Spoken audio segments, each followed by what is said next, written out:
السلام علیکم ناظرین، آج ہم اسقاط حمل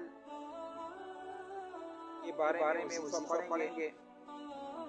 اسقاط حمل سے حفاظت کا بہترین وظیفہ اور بہترین تعویذ آج میں آپ کو انشاءاللہ بتاؤں گا۔ سورہ نحل آیت نمبر 127، آیت نمبر 128، یہ دو آیتیں آپ نے 9 بار ایک کاغذ پہ لکھنی ہے۔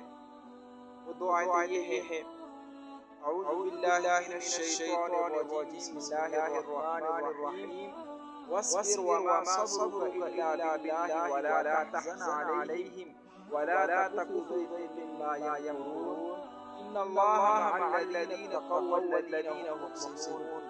یہ دو آیتیں ایک آیت کاغذ پر 9 بار لکھنی ہے۔ شروع میں درود شریف اور بسم اللہ، آخر میں بھی درود شریف لکھنا ہے، اور اس کے بعد عورت نے اپنے پیٹ کو باندھنا ہے۔